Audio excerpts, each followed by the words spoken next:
Wow! Naliligo sa ano. Nag-shower siya. Shower siya. Sarap ng ligo, ah. Ganyan talaga ang buhay. Ganyan kami dati. Yeah. Yeah, naglaro lang problema, di ba? Ganun talaga ang buhay. Yan, enjoy na enjoy yan. Sarap ng ligo niya, tapos umulan yan. Nag-ulan. Wala gini mo kuwari do. Sarap ng ligo niya. Ligo. Wow, enjoy na enjoy yan. Ang ganda.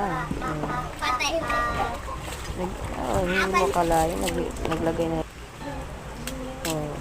Lagyan na naman yan ng tubig. Kasi